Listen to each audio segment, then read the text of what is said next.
I actually should have spoken in the other debate, even though... but I'll carry on. Because I also wanted to refer to the issue of absenteeism, but I do feel as though I've kind of wandered into the Skivers debate, and I don't necessarily want to be involved in that.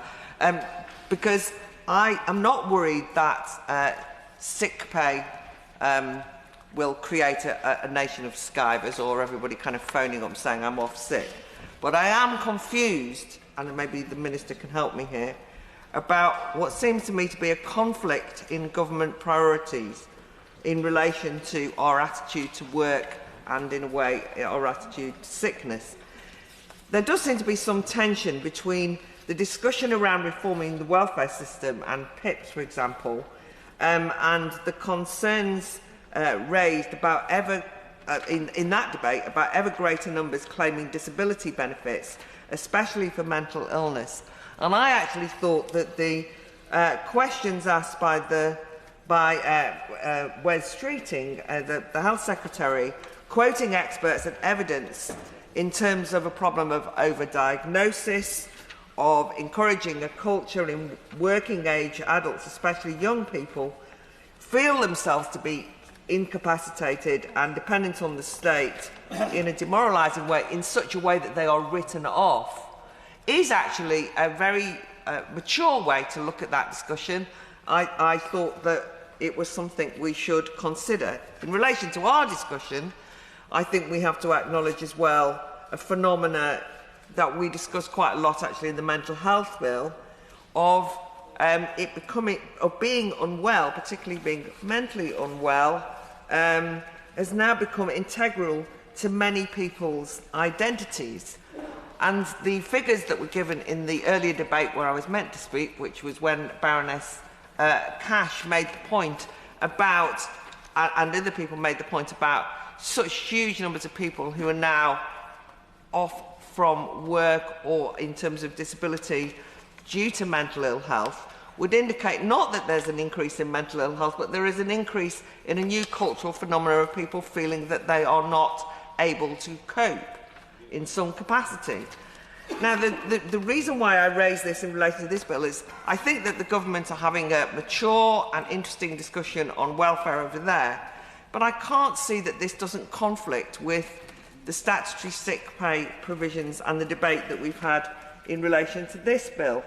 And so I did therefore think that, this is where it gets to the right amendment, that Amendment 74A, which calls for an impact in relation to absenteeism, I'm concerned in a different way from the absenteeism, which is if it is the case that we, that Liz Kendall as a minister or Wes Streeting incentivises and encourages people who've been on long-term sick leave to return to the workforce, maybe all those care home jobs that have just been created, will they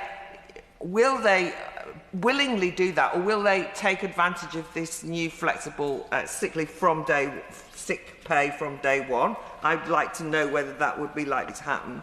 But how would employers be encouraged to employ them? I think the noble Baroness Noakes made this point. How would they be encouraged to employ somebody who's been on long-term sick leave if then you say, come and work for me, by the way, you can have sick pay from day one, when you've taken all that time trying to persuade them to get back into work? At least it becomes a bigger risk for the employer to take on that particular person. The very people that we, or the government, wants to get back into work, and for their own sake should be in work because it's not doing them any good.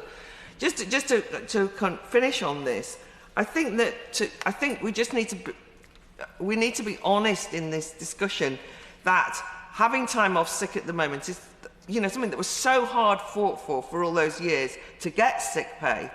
We do live in a different period where sickness is viewed differently. It's almost like a badge of honour in some instances. But it's also become a kind of way of coping. And so, just to give you an example, when I was involved in further education as a teacher, it was the first time that I ever came across, this is 25 years ago, whatever, people were starting to take stress-related sick time off. And it was often when there'd been a political dispute at work, or there'd been some big row at work, or some disciplinary action had happened. And instead of it being dealt with politically, people took stress-related leave, went on stress-related sickness, I mean. And, you know, fair enough.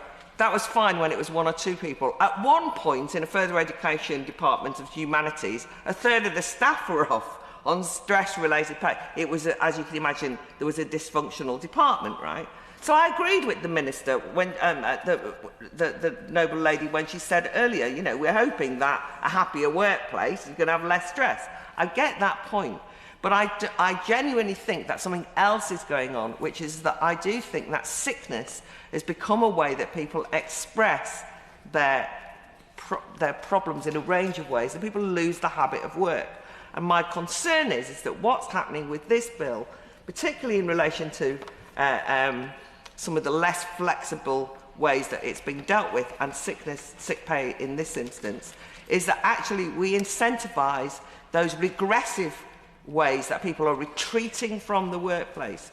There was a report out today, by the way, that says Gen Zers believe, I mean, you know, whatever that term is, believe that the workplace itself makes them ill, and that workophobia has to be taken into account. I mean, it's an academic study, so I know that these concepts seem a bit flaky, but it's an academic study, so I'm citing it.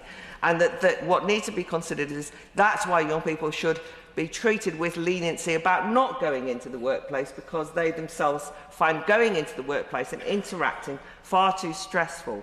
And it's that kind of nonsense, to be frank, that I hope that we won't encourage inadvertently by this bill.